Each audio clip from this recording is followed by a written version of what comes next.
Madame, Monsieur, bonsoir. Actualité 100% nationale dans cet épisode avec deux actus majeures. La feuille de route urbanistique du gouvernement et l'avenir de la raffinerie La Samir après l'arbitrage du Centre international de règlement des différends relatifs à l'investissement. D'abord, retour sur l'essentiel de la présentation faite hier par le chef du gouvernement au Parlement de la politique de l'habitat, une vision qui se veut désormais disruptive et innovante selon Aziz Akhnouch. Il a été question de pôles territoriaux de développement, du programme d'aide directe au logement, de lois encadrant l'élaboration et l'approbation des documents urbains, du plan quinquennal pour un Maroc sans bidonville, sans oublier la reconstruction des zones frappées par le séisme d'Al Haouz. Bref, beaucoup de chantiers en parallèle. Mais pour le chef de l'exécutif, l'habitat et l'urbanisme s'imbriquent dans la réforme du système global des politiques publiques. L'occasion pour nous de faire une lecture critique de la feuille de route urbanistique du gouvernement. En seconde partie, clap de fin pour le feuilleton de l'affaire La Samir. C'est la question que se pose l'opinion publique après l'annonce officielle hier de la décision du CIRDI, ce tribunal qui relève du groupe Banque mondiale et qui dit niet à la majorité des réclamations du groupe Coral Morocco Holding auquel l'État marocain devra verser 150 millions de dollars, soit 6% des 2,7 milliards d'indemnisation demandées par le groupe. Pour la défense marocaine représentée par le cabinet Nassiri Allen Associés, la faillite de la raffinerie Samir était due à des difficultés financières chroniques et non à une action délibérée du gouvernement. Mais la question qui se pose, quelles sont les implications de ce verdict pour la raffinerie, pour l'État, pour la facture et la sécurité énergétique du royaume, ainsi que pour les centaines de salariés que compte cette raffinerie Samir? Élément de réponse avec nos invités ce soir. Nous allons bien sûr parler du volet juridique. Nous avons avec nous un professeur de droit qu'on ne présente plus, professeur Mostafa Sahimi. Bonsoir. Bonsoir. Et bien sûr, vous êtes également politologue, donc nous allons avoir votre analyse du grand oral du chef du gouvernement hier, du grand oral mensuel du chef du gouvernement hier devant les députés. Nous avons également un expert avec nous sur le plateau, un expert en questions urbanistiques. Il est urbaniste, il est architecte, écrivain, Rachid Boufous. Bonsoir et bienvenue à vous également. Bonsoir. D'abord, messieurs, ces programmes de la politique publique de l'habitat présentés hier par le chef du gouvernement à la Chambre des représentants, est-ce qu'il a été convaincant? Rachid Boufous. Merci. Donc, comme prévu, le Premier ministre a fait sa déclaration donc, sur les problématiques relatives à l'urbanisme et à l'architecture, donc au Maroc, en présentant un certain nombre de chiffres globaux sur l'action du gouvernement depuis 2021. Moi, personnellement, en tant qu'architecte urbaniste, avec une expérience dans le domaine, j'avoue que les déclarations du Premier ministre ne m'ont pas vraiment convaincu. Et puis, les chiffres énoncés m'ont laissé un peu sur ma faim parce que en préparant cette émission, bien sûr, je me suis un petit peu documenté sur ce qui se fait dans le domaine. Le contraire m'aurait étonné de la part de Rachid Boufous. Alors, quels sont les chiffres qui vous ont... Rentrons dans le détail du sujet. Quels sont les chiffres, selon vous, en tout cas qui ne vous ont pas convaincu, parce qu'il y a beaucoup de chiffres. Il y a les chiffres sur la reconstruction post-séisme, il y a les chiffres sur l'aide au logement. Beaucoup de chiffres ont été exposés par le chef du gouvernement. On les prend les uns après les autres. Bon, on va commencer d'abord par les délais d'autorisation. Donc, le Premier ministre a dit qu'il avait signé une circulaire conjointe avec le ministère de l'Intérieur pour ramener le délai d'autorisation de construire pour les lotissements à 30 jours et pour les constructions à 15 jours, ce qui est pratiquement aujourd'hui, selon les chiffres même de la plateforme numérique Rojas, les délais d'autorisation pour la construction sont de 53 jours au lieu de 15 jours. Et pour les lotissements, ils dépassent les 90 jours au lieu des 30 jours. Combien de temps il faut pour une circulaire pour qu'elle soit, parce que vu votre expérience, pour qu'elle soit vraiment visible qu'on peut ressentir sur le terrain. La circulaire a un effet immédiat. Dans la semaine, elle est appliquée parce qu'elle est diffusée à l'ensemble des intervenants, à toutes les préfectures, provinces, ainsi que toutes les communes et les agences urbaines. Donc, et ça veut dire qu'il y a un problème de gestion de dossiers. Il y a encore des freinages au niveau de l'administration. Quelle administration ? Toutes les administrations, parce que nous avons aujourd'hui la prise de décision pour les autorisations de construire à 3 intervenants, c'est-à-dire la province ou la préfecture, la commune et l'agence urbaine. Donc cette dilution, plus bien sûr les sapeurs-pompiers, mais ils ont été enlevés depuis quelques années de la commission, mais quand même ils donnent leur avis. Toujours est-il que, moi je trouve, et je l'ai toujours dit, d'ailleurs même sur votre plateau, que cette dilution de responsabilités où les gens se rejettent les responsabilités sur les retards les uns sur les autres, ben, elle plaide pour une unification des procédures d'autorisation de construire, que ce soit chez quelqu'un, une personne en particulier, tenue pour responsable de la délivrance. Comme ça, on pourrait gagner effectivement en efficacité, en efficience en matière de délivrance des autorisations. Ça, c'est pour le premier volet. Pour le deuxième volet, concernant donc les sinistrés, peut-être ? Les sinistrés du House, donc le Premier ministre 95% des familles sinistrées ont bénéficié de l'aide gouvernementale. Alors, il a déclaré que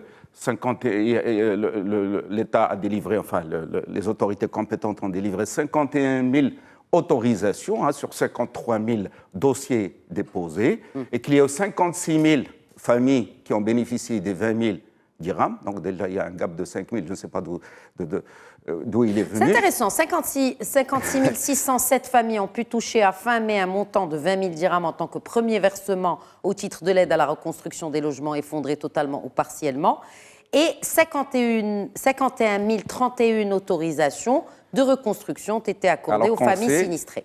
Sur un total de 53 000 demandes déposées. Première contradiction, parce qu'on sait très bien que la délivrance des 20 000 dirhams, ça fait partie de la première tranche totalisant les 140 000 dirhams ou 80 000 dirhams, selon l'état du logement. Soit il est complètement détruit ou il connaît des fissurations. Donc déjà, il y a un problème ici de sincérité des chiffres. Deuxièmement, donc, on a dit qu'on avait délivré 51 000 autorisations et qu'on avait délivré les 20 000 dirhams comme première tranche. Mais ce qu'on voit dans la réalité aujourd'hui, les bénéficiaires des deuxième et troisième tranches sont à peu près respectivement de 6 900 ménages et de 827 ménages. Ce qui fait qu'aujourd'hui, en réalité, ce qui se reconstruit dans le House ne dépasse pas les 7 500 logements.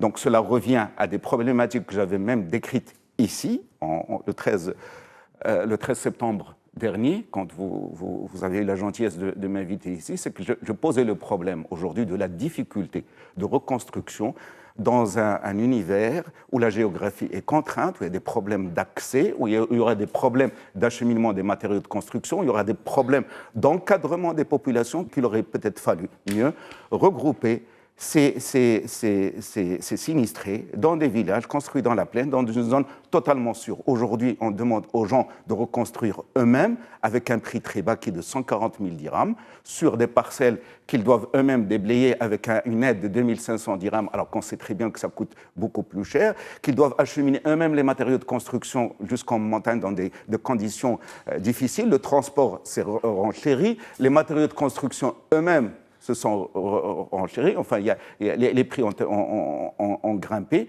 ce qui fait qu'aujourd'hui, j'estime que ça a été un échec. Aujourd'hui,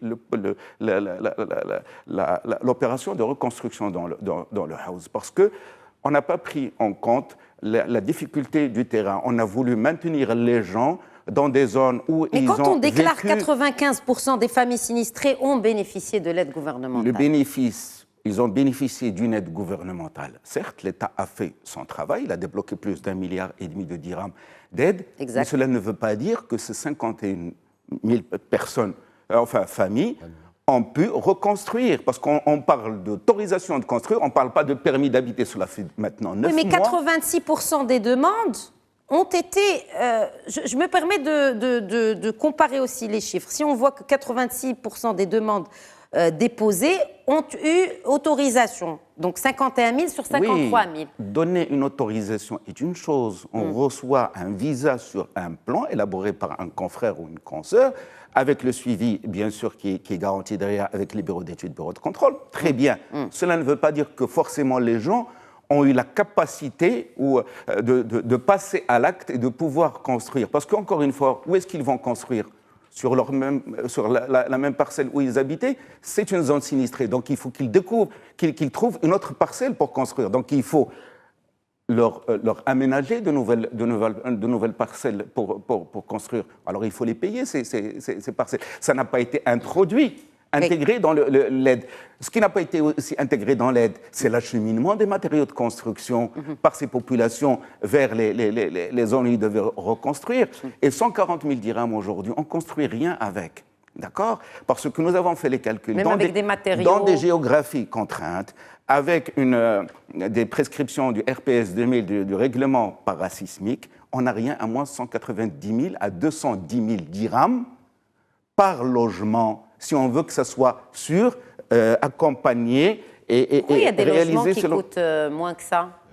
Il y a des logements sociaux qui coûtent moins que ça, Rachid Boufous. Écoutez... vendus, hein, ça veut dire que même le promoteur, il a sa marge dessus. Écoutez, si aujourd'hui on veut faire les choses dans les règles... Non, mais elles sont construites dans les règles parasismiques, ces constructions d'habitat social. Moi, qu'est-ce que j'ai dit ? J'ai dit que ces prix correspondent à des constructions dans des sites contraints, ou une géographie difficile. Maintenant, bien sûr qu'on construit beaucoup moins dans des zones où il n'y a pas ces difficultés, d'accord, où le prix même des constructeurs, parce qu'encore une fois, ces personnes qui font de l'autoconstruction dans le house, ils doivent faire appel à des maçons, à des ouvriers. Donc ce prix-là n'a pas été intégré dans l'aide. C'est ça que je dis encore une fois. Tout ça a surenchéri le prix et que ça aurait été beaucoup plus simple, comme je l'ai dit il y a 1 an chez vous, enfin il y a 10 mois, ça aurait été beaucoup plus simple que l'État assume ses responsabilités en matière de sinistre et qu'il aurait été beaucoup plus judicieux qu'il construise lui-même ses logements et qu'il les distribue selon des modalités qu'il aurait définies, mais au moins l'État prend ses responsabilités dans le cadre de marché de construction. Bien sûr vérifié, bien sûr piloté, encadré, et ne pas laisser les gens construire eux-mêmes, d'accord, et acheminer eux-mêmes les matériaux de construction. Je trouve que cette façon de faire n'est pas bonne. Voilà. Mostafa Sahimi, je vous vois depuis tout à l'heure vouloir prendre la parole pour réagir. Donc je vous laisse réagir et puis je vous adresse ma question après. Ce que dit notre ami ici nourrit chez moi des interrogations. Je pense qu'il y a une autre approche que vous avez ignorée peut-être, c'est l'approche sociologique et culturelle. C'est-à-dire que c'est sur place que les habitants décident de construire là où ils sont, pour des raisons sociologiques, culturelles, familiales, etc. Et ils sont absolument rétifs pour aller ailleurs. C'est extrêmement important. C'est des dossiers que nous connaissons, c'est-à-dire qu'il y a eu des enquêtes qui ont été faites sur ce plan-là et sur le terrain. Les gens ne veulent pas construire ailleurs. Deuxième observation, vous proposez une sorte d'étatisation d'un programme de construction dans le house. Or, ça, ce n'est pas possible. C'est-à-dire, l'État ne veut pas être entrepreneur partout. Nous l'avons fait à Al-Husima, pourtant en 2004. Oui, mais c'était dans des conditions différentes, du fait des conditions géographiques et des conditions locales. Et donc, ce qui me gêne, c'est de renvoyer tout ça sur l'État en disant l'État doit être aménageur partout dans toutes les régions. Je pense qu'il y a une volonté de concilier et le souci de la reconstruction, évidemment, et en même temps de laisser la liberté de choix aux habitants. Et il se trouve que les habitants ne veulent pas être relogés ailleurs que dans leur milieu d'origine. Très bien. Autre chose pour clore ce dossier de reconstruction du post-séisme, Mostafa Sahimi? D'abord, il faut quand même relever un grand effort de l'État. C'est une décision royale. Vous vous souvenez, une décision royale qui a été prise et ça a été l'occasion pour interpeller les politiques publiques qui ne prenaient pas en compte suffisamment les besoins d'un monde rural, montagnard exclu. Il y a un Maroc qui n'a pas bénéficié des bénéfices du développement sur ce plan-là. Et ça a été un tournant important dans l'infléchissement des politiques publiques, en particulier pour ce qui est du monde rural, et en particulier pour des zones montagnardes où il y a entre 5 et 6 millions d'habitants, estimation minimum. Je crois que c'est important de tirer les leçons de l'Haouz, et je pense que l'État l'a fait sur impulsion royale, c'est-à-dire une territorialisation des politiques publiques pour ce qui est de l'habitat. Très bien. Politique d'aide au logement. Au 15 juillet 2024, le nombre de bénéficiaires du programme d'aide directe au logement s'élève à 17 000 pour un coût de 6,3 milliards de dirhams, dont une contribution d'1,3 milliard. Un commentaire sur ce programme d'aide au logement et surtout sur son impact. Et comme cela a été évoqué hier par le chef du gouvernement, ça a donné une nouvelle dynamique au secteur de l'immobilier. Écoutez, le gouvernement attendait quelque chose comme 350 000 bénéficiaires. Il y a eu 86 000 réponses, enfin des gens sur le portail qui a été dédié à cet effet. Il n'y a eu que 17 000 aujourd'hui de ménages qui ont accepté. Sur 84 000. Hein. D'après ce que j'écoute un peu à gauche à droite chez les promoteurs, etc. Bon, comme il n'y a pas d'incitation fiscale derrière pour eux, bien sûr, ils sont un petit peu rétifs à souscrire à ces programmes. C'est une bonne chose. C'est une bonne chose aujourd'hui. Je l'ai toujours réclamé que l'État assume encore une fois ses responsabilités. Ici, comme Al-Haouz, encore une fois, même je ne suis pas d'accord avec Sesshimi dans son raisonnement, l'État est important au Maroc. On parle aujourd'hui de l'État social, etc. Nous sommes dans un pays, malgré le fait que nous ayons fait un grand pas en triplant carrément le PIB depuis 25 ans, c'est très bien, mais toujours est-il que l'État est important chez nous et que c'est important que l'État aide les ménages, les primo-acquéreurs.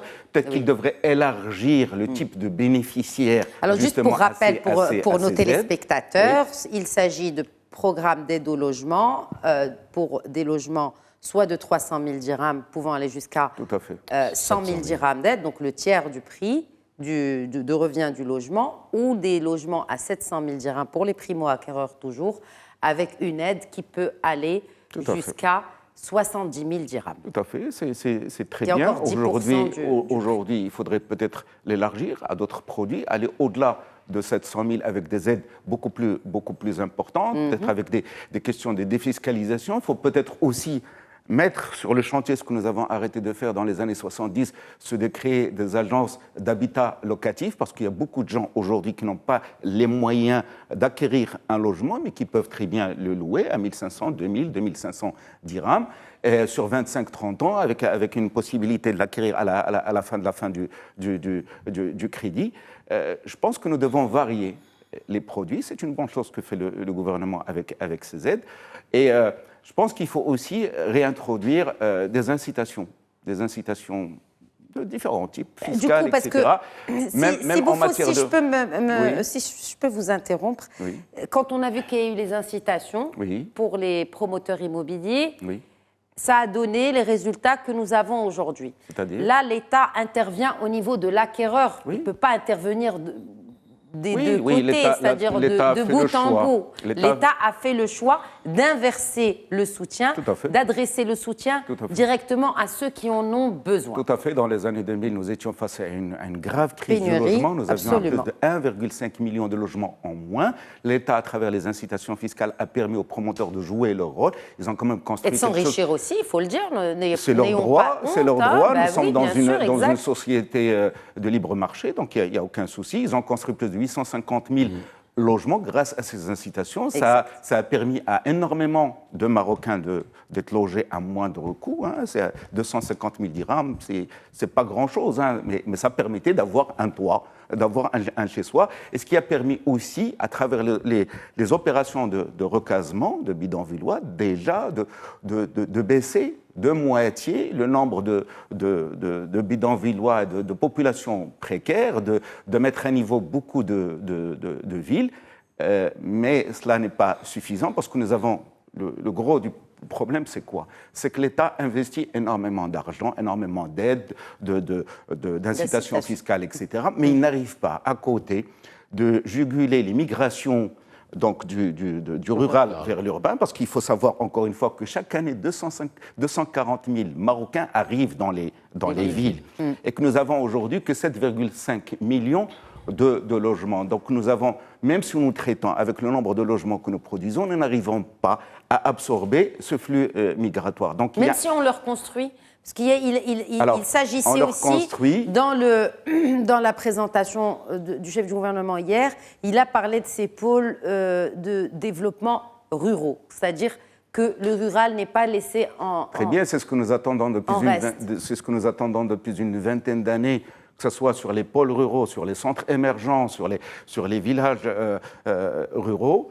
Ça n'a pas encore été mis en œuvre. On ne va pas attendre encore 20 ans pour les mettre en œuvre. Il faut y aller tout de suite. Il faut arrêter cette migration. Pourquoi ? Parce que les gens... Il faut arrêter la migration. Il faut donner des activités d'abord économiques avant de parler de... Mais bien sûr qu'aujourd'hui... Et les activités... C'est les activités économiques qui poussent la population rurale et l'exode rural. Les activités arrivent comment ? Arrivent d'abord par les infrastructures, par les routes, les autoroutes, le train, etc., pour permettre justement aux industriels d'aller s'installer dans les zones rurales, et aussi par des incitations fiscales avec pour les régions. Pourquoi on ne défiscalise pas certaines régions ? Draatafilat aujourd'hui, qui est la région la plus pauvre, pourquoi on ne la défiscalise pas pour permettre notamment aux industriels d'aller s'installer là-bas. Aujourd'hui, on a fait un grand travail de dédoublement des voies vers Draatafilat, c'est très bien, mais pour ramener l'investissement, il faut accompagner l'ensemble de ces installations.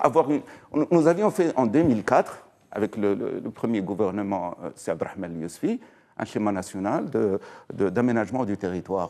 Ça a été très bien, une très bonne chose. Nous ne l'avons jamais appliqué. Nous parlons aujourd'hui de la régionalisation avancée. Il faut la mettre en œuvre. Il faut donner aux régions la possibilité justement de piloter leur propre développement. Il faut que l'État central se décentralise en quelque sorte. Il faut qu'il soit toujours là présent, mais pour l'initiative privée, pour l'incitation à l'investissement, il faut que les régions puissent prendre le relais. Donc, il y a toutes ces problématiques-là sur lesquelles il faut répondre. Bien sûr, le Premier ministre, il a parlé d'un certain nombre chef du gouvernement, on n'a pas de Premier ministre depuis... Président du gouvernement, chef du gouvernement, c'est pas grave, mais toujours est-il que le premier des ministres a annoncé qu'il avait annoncé avec la ministre Mme Fatima Zahra Mansouri un certain nombre de plans d'aménagement, etc. Nous avons un problème aujourd'hui de renouvellement urbain, de requalification des tissus urbains existants. Les plans d'aménagement aujourd'hui, on nous donne un nombre sur 200, 280 plans d'aménagement qui ont été approuvés. Oui. Le problème aujourd'hui, c'est que les plans d'aménagement durent 10 ans. Pourquoi on ne fait pas de nouveaux plans d'aménagement qui peuvent être renouvelés au bout de 2 ans, au bout de 3 ans ? Ça permettra justement à ce renouvellement urbain de se faire. Imaginez par exemple, Rabat aujourd'hui est un territoire qui est fermé, on ne peut plus l'étendre. Mais il y a eu en 2022 le dialogue national de l'urbanisme et de l'habitat. Il a duré une demi-matinée, enfin une matinée, et qui n'a abouti à rien du tout. À ce jour, on attend toujours les conclusions de Mme Fatima Zahra Mansouri. Un an après, ça n'a rien donné. Donc, qu'est-ce que je vous dis encore une fois sur ce renouvellement urbain ? Que je vous ai pris le cas de Rabat, ça peut être aussi le cas de Casablanca, etc.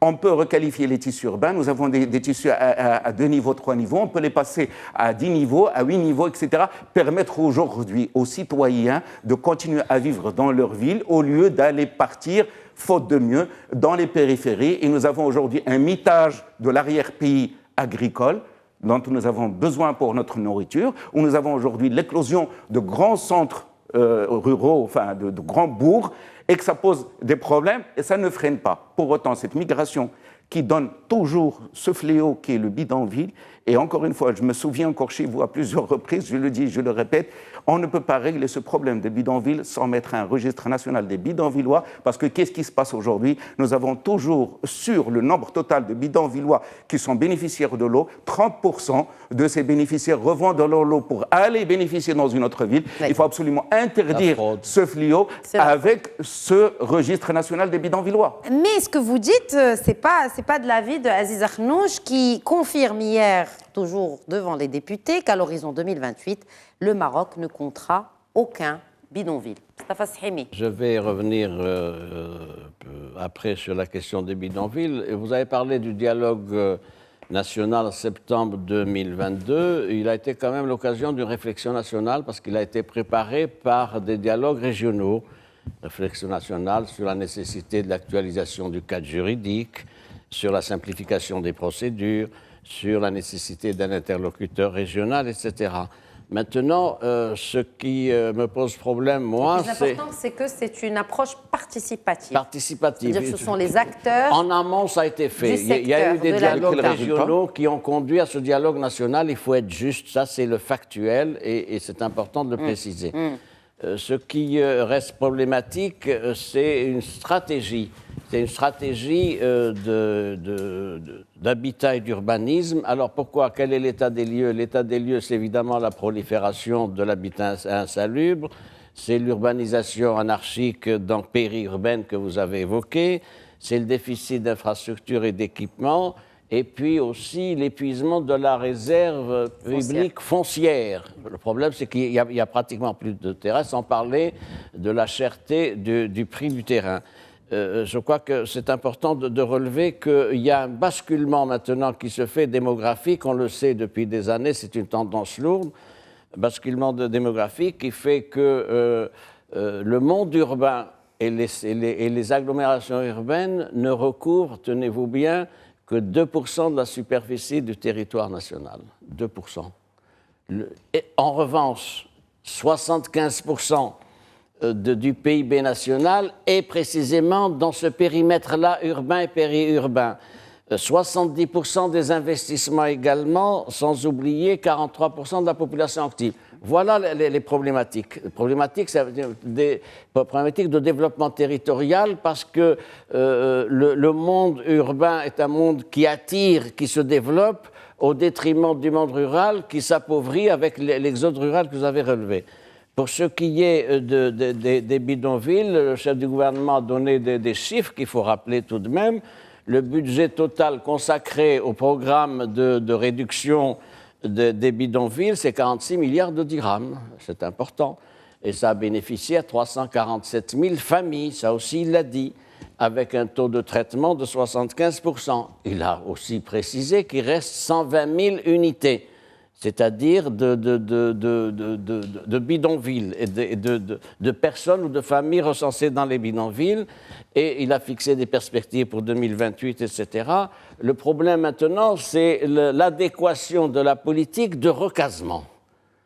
Oui, ce que disait... Oui. Alors, c'est ce que disait Rachid Boufouz, c'est qu'il faudra peut-être faire davantage attention à l'encadrement de cette politique. L'encadrement et que ça réponde aux besoins des anciens bidonvillois. Or, il y a des résistances. Pourquoi? Parce que les formules qui leur sont proposées, c'est des F3, c'est-à-dire 2 pièces plus une chambre plus un salon cuisine, mais dans des zones différentes de leur implantation là où ils sont. Évidemment, ils répugnent à aller. Moi, je connais des cas à Rabat, ailleurs, etc., où les gens ont été recasés ailleurs, ils sont évidemment extrêmement réservés à ce sujet. Il y a le problème, si vous le permettez, du logement social aussi. La difficulté, c'est d'avoir des logements à 140 000 dirhams et 250 000. Il n'y a plus, parce qu'il n'y a plus d'incitation pour les promoteurs. C'est ça. Bien sûr, ça tient à quoi? Ça tient d'abord à la difficulté d'avoir du foncier. Selon les calculs faits par les architectes et les bureaux d'études, pour qu'ils se retrouvent dans leur compte, il faut d'un terrain à 600-700 dirhams le mètre carré. Donnez-moi un exemple au Maroc où il y a des terrains qui sont à 600-700 dirhams le mètre carré. Alors la frilosité évidemment des promoteurs, elle est justifiée parce que du fait qu'ils considèrent qu'ils n'ont pas d'intérêt à cela. Il y a aussi l'imposition. L'imposition sur les logements à 300 000, c'est entre 40 000 et 50 000 dirhams, ils sont imposés.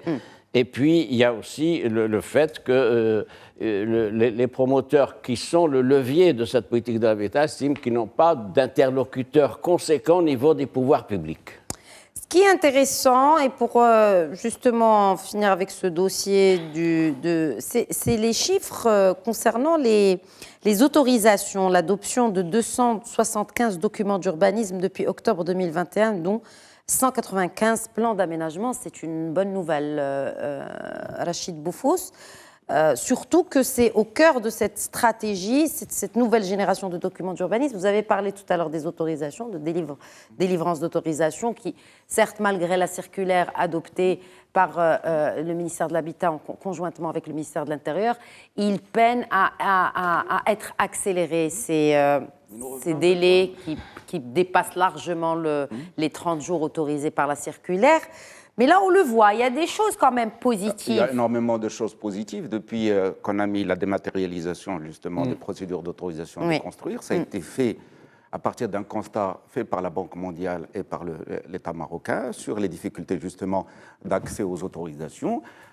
Donc, nous avions un mauvais rating en matière de doing business, etc. Donc, nous avons introduit cette dématérialisation qui donne d'excellents résultats aujourd'hui. C'est-à-dire il n'y a plus, c'est zéro papier. Nous n'avons plus d'interlocuteurs physiques donc avec les personnes qui autorisent, ce qui est très bien, ce qui a enlevé un certain nombre de pratiques douteuses qui posaient problème justement sur les délivrances des autorisations. Aujourd'hui, on fait cela et le Maroc peut être très fier de cette avancée. La numérisation, pas simplement dans les autorisations, mais dans tous les autres, notamment au niveau des impôts, etc. C'est une véritable avancée. Maintenant, c'est le goulot d'étranglement. Il se fait avec le nombre excessif de dossiers. Ce qu'il faut savoir sur ce qui se construit au Maroc, 80% des 53 000 autorisations que délivrent toutes les agences, enfin toutes les communes au Maroc annuellement. Est-ce que vous dites 53 000 autorisations au Maroc. C'est intéressant parce que 51 000 ont été autorisés pour le house, pour la reconstruction de le house. Donc 35 000 uniquement pour Casablanca et 4 500 à 5 000 dossiers pour Rabat. Et le reste surtout le Maroc. Donc ce qui fait que, je reviens à ce qu'a dit Sehimi, c'est que vraiment dans les grandes métropoles où il y a beaucoup d'activités, etc., ce qui est normal. C'est tout le littoral marocain Exactement. Et donc ce qui fait que aujourd'hui, il y a sur les 53 000 autorisations qu'on délivre par an, 80% de ce chiffre, c'est de l'autoconstruction, c'est des logements économiques, c'est des surélévations, c'est des réfections, des réaménagements de locaux commerciaux, etc. Donc ce qui reste, c'est les constructions faites par l'État ou par les promoteurs. Donc ce n'est pas énorme. Donc sur le parc d'habitat dont je vous ai dit qu'il est aux alentours de 7,5 millions d'unités, plus de 60%, c'est la maison marocaine, le fameux cube avec des trous, etc., moche, qui fait la mocheté aussi de nos villes, qui est privilégié par les gens parce qu'il leur donne une possibilité d'avoir sur plusieurs étages des possibilités de louer ou de sous-louer leur appartement, et le rez-de-chaussée est commercial. C'est pour ça qu'encore une fois, les bidonvillois eux-mêmes rechignent à aller dans des logements et préfèrent des lots parce que le lot devient une espèce de rente. Il produit de l'argent. Donc, quand on peut le faire dans du foncier public abordable, oui, on arrivait à le faire. Quand le foncier permettait privé à l'acheter à 600, 800 dirhams, on pouvait produire aussi du logement social. Aujourd'hui, il y a un problème d'extension du foncier, on n'a plus de foncier, donc il faut qu'on rentre quelque part, peut-être dans les zones agricoles, c'est là où je dis encore une fois, la solution est dans le renouvellement urbain, dans la requalification des tissus et des quartiers existants pour donner plus de hauteur. Comment ne pas tomber dans le piège des villes nouvelles ?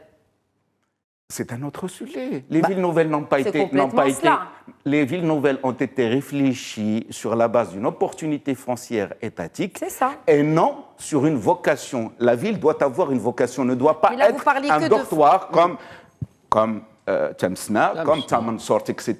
La ville, pour vivre, il faut un certain nombre de choses. Il faut d'abord de l'activité. Il faut d'abord ramener le bus, le tramway, le train. L'autoroute n'a été branchée sur la ville nouvelle de Thamsna que 5 ans plus tard. C'est pour ça que le chef du gouvernement a dit que nous avons, donc son équipe et notamment le ministère de l'Habitat a lancé une approche novatrice de l'urbanisme qui nous permettra d'améliorer la planification urbaine et de créer des cadres de vie de qualité. Je veux bien voir ça. Si Sehimi parlait tout à l'heure du colloque national sur l'urbanisme et l'aménagement du territoire qui a été tenu en 2022 par la ministre, très bien, ça a été préparé en amont, tout ce qu'on veut. Elles sont où les recommandations? Ils sont où les textes législatifs sur la table qui devaient transformer justement ces recommandations? Parce que, quelque part, on en a un petit peu assez de tous ces raoutos. On se réunit dans un entre-soi, on se congratule, etc. On fait des délibérations, on fait des recommandations. Les professionnels ont été invités au débat. Depuis que j'exerce, depuis une trentaine d'années, J'en ai vu des dizaines et des dizaines de colloques comme ça, où les recommandations sont souvent rédigées avant la fin du colloque. Donc, il n'y a jamais de suite dans les idées. On a fait quelque chose. C'est pas. Ça n'engage que vous, Serrachid. Bien sûr, et j'assume ce que je dis. Et encore une fois, qu'on me démontre le contraire. Aujourd'hui, il faut passer à l'acte. Il y a une quinzaine d'années, Sibn Abdallah, qui était ministre de l'Habitat et de l'Urbanisme, a inventé un mot magnifique qui s'appelle la politique de la ville. Il en a fait même un slogan de son ministère.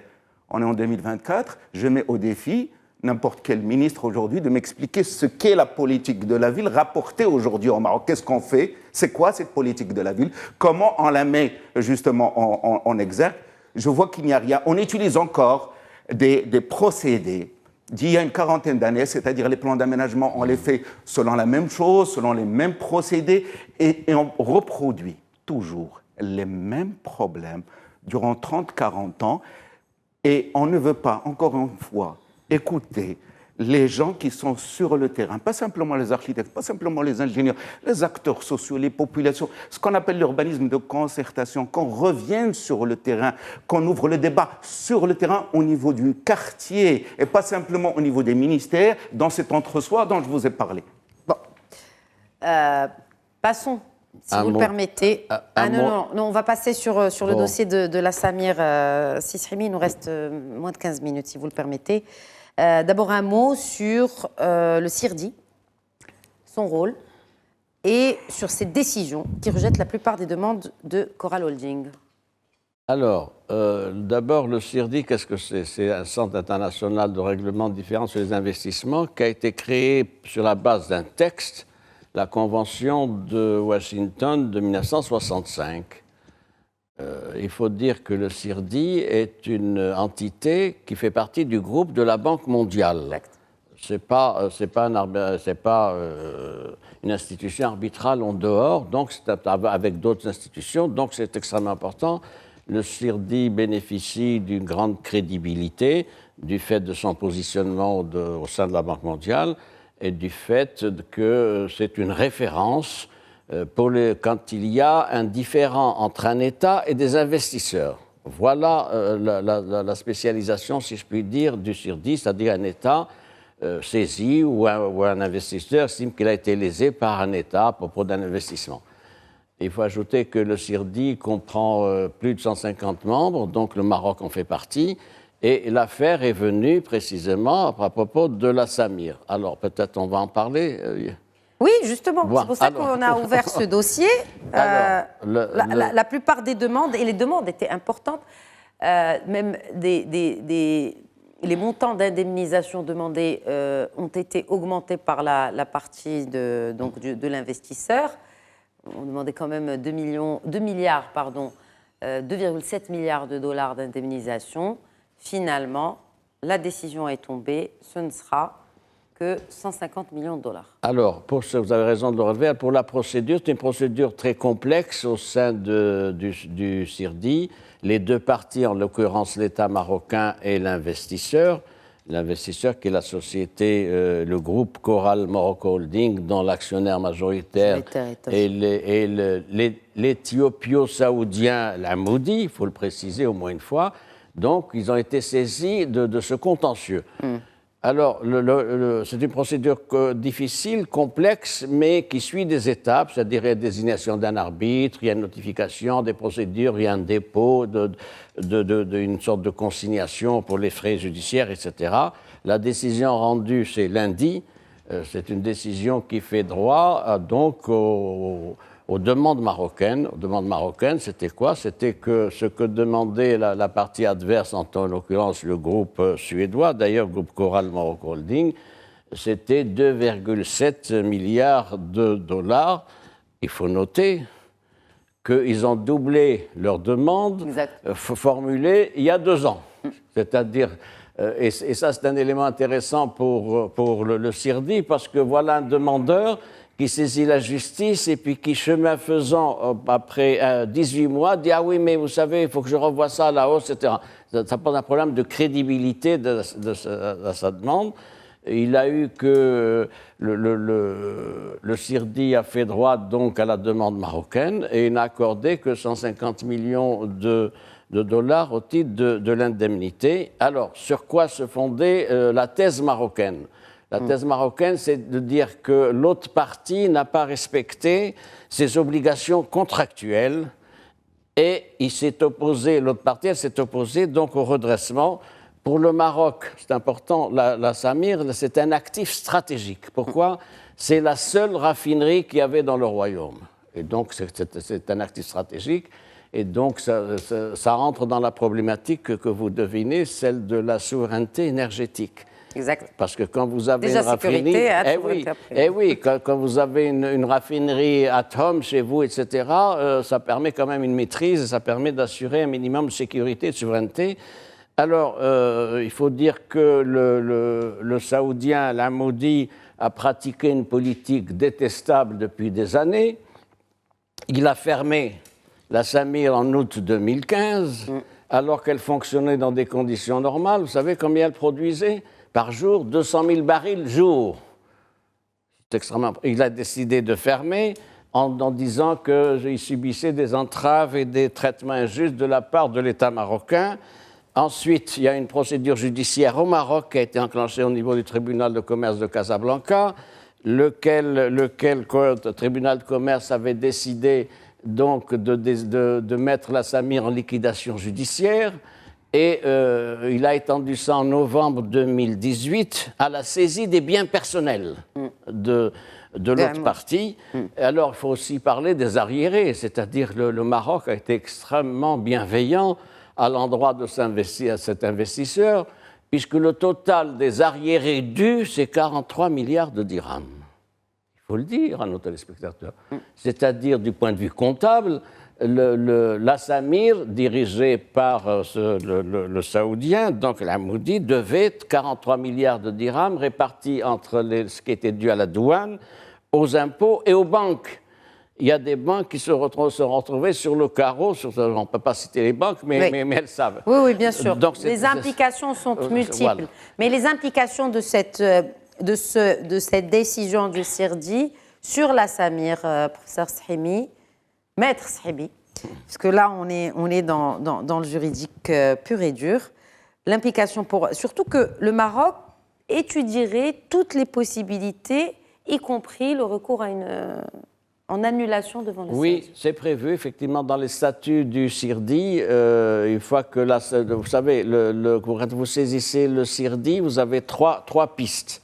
La première, c'est celle de la conciliation. La deuxième qui est ouverte, c'est celle de la médiation. Et la troisième, c'est celle de l'arbitrage. Le Maroc, à bon droit, saisit l'arbitrage. Pourquoi? Parce qu'il estimant qu'il n'y avait pas de compromis possible avec des pratiques de ce type-là, donc de l'autre partie. Alors, la sentence a été rendue lundi, donc c'est une sentence arbitrale qui peut faire l'objet de recours. Des deux côtés. Oui, des deux parties. Oui, tout à fait. Des deux parties, c'est ouvert aux deux parties. En l'occurrence, vous savez que la ministre de l'Économie et des Finances a déclaré hier après-midi que le Maroc se réservait le droit d'engager une procédure en annulation. C'est possible. Alors, sur quelle base l'annulation? C'est intéressant, les textes. Il faut une base légale. Vous ne pouvez pas dire je fais une requête en annulation, soit pour défaut de motif, soit pour excès de pouvoir exercé par le tribunal arbitral, soit pour non-respect des règles de procédure. Nous avons bon espoir, évidemment, que nos requêtes seront validées au cas où l'autre partie fasse un recours. Et c'est une affaire qui est quand même extraordinaire parce que c'est un cas d'école. C'est un cas d'école de détournement et d'abus de biens sociaux par quelqu'un à qui le Maroc a accordé beaucoup de facilités dans l'accompagnement de l'investation, l'incitation fiscale, des facilités, des réchelonnements de dettes, etc. Voilà un peu l'état du dossier. Que viendra la Samir, selon vous, après cette décision? Est-ce qu'on va vraiment se diriger, parce qu'il y a eu débat aussi au niveau du gouvernement même, du Parlement, sur est-ce que la Samir sera ressuscitée? La ministre de l'Économie et des Finances a dit que la réactivation de la Samir, donc qui fait l'objet de liquidation judiciaire depuis des années, est à l'étude. Il faut formuler deux souhaits. deux souhaits complémentaires, me semble-t-il. Premier souhait, c'est que la Samir soit réactivée. On ne peut pas se dispenser, on ne peut pas évacuer un actif stratégique comme la Samir, doit être modernisé, etc. Le deuxième souhait, c'est qu'il faut espérer qu'il y ait une veille vigilante de l'État pour que le cahier de charges dans l'optique de la réactivation de la Samir ne se fasse l'objet d'une vraie concurrence et qu'il n'y ait pas de conflit d'intérêts. Sûr.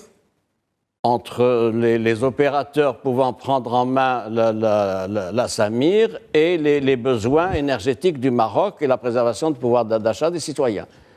Je suis un peu elliptique, mais nos téléspectateurs auront compris, sans doute. Ou pas. Rachid Boufous, un commentaire sur cette raffinerie, finalement, après le verdict de la CIRDI, sur les employés, on en parle. Là, il y en a, oui, aujourd'hui, il y en a 500 là, qui sont... 700 plus de 500 qui sont aujourd'hui, concernés. c'était une belle histoire industrielle au Maroc. Elle a commencé en 1959, avec le gouvernement d'Abdallah Ibrahim. C'est vraiment l'Italie, à travers Mattei, qui était le patron du groupe Eni, qui nous avait aidé à monter cette raffinerie dans des conditions avantageuses de 50-50, alors qu'en général, quand les États occidentaux installaient une raffinerie quelque part, ils nous en prenaient 85% de part. Donc c'était une très belle réussite industrielle. Elle était prévue au départ pour gérer, pour traiter 1,4 million de barils. Elle est arrivée à la fin à 10 millions de barils par an. C'était l'entreprise industrielle la plus rentable au Maroc en 1996. Elle faisait 500 millions de dirhams de résultats. Avec la SCP, qui en faisait à peu près 200 millions, on avait un groupe, d'accord, qui a été mis à la privatisation, c'est-à-dire la Samir plus la SCP, exact, qui faisait 700 millions de dirhams, valeur 1996, qui était énorme. Les conditions de privatisation, bon, on en a beaucoup parlé avec Saïdi, etc. Bon, il n'avait pas activé la commission d'évaluation. Enfin, ça a été fait dans des conditions un petit peu opaques. Et le ministre est devenu directeur général de la société quelques années plus tard, ce qui posait un problème. D'ailleurs, Feu Abraham Sarfati avait justement dénigré cela à juste titre. Oui. Et puis, on a eu ce saoudo-éthiopien qui nous a promis monts et merveilles et qui a fait de la prison en Arabie Saoudite en 2017 avec le groupe des princes, etc., par Mohamed Ben Salman. Et nous arrivons aujourd'hui avec ce verdict du CIRDI. Moi, je pense que 150 millions de dollars, vaut mieux la payer maintenant que de payer autre chose, que de payer les 2,7 milliards de dollars. Toujours est-il qu'avec les arriérés... Ou peut-être annuler, parce qu'il y a les autres, il y a les 45 milliards de dirhams que vous évoquiez tout à l'heure. Avec les 43 milliards de dirhams d'arriérés... Parce que c'est parce que pour certains, il faut récupérer les fonds détournés, qui auraient été détournés à l'intérieur comme à l'extérieur du pays. Entre les 43 milliards de dirhams d'arriérés, les 150 millions de dollars et le coût de réactivation qui aujourd'hui, à travers les gens qui travaillent à la Samir, disent qu'aujourd'hui, pour réactiver la Samir, il faut au moins 700 millions de dollars pour la remettre en... Donc ça veut dire que nous sommes aux alentours de 53 milliards de dirhams de manque à gagner. Mais vaut mieux passer aujourd'hui à autre chose et ça va nous servir, je pense, d'excellentes leçons. Il ne faut... jamais laisser tomber la souveraineté nationale en matière d'énergie. Il faut même aujourd'hui encourager le secteur privé avec une participation de l'État pour faire d'autres raffineries au Maroc. Aujourd'hui, on fabrique un immense port au niveau de Nador, pour le gaz, etc.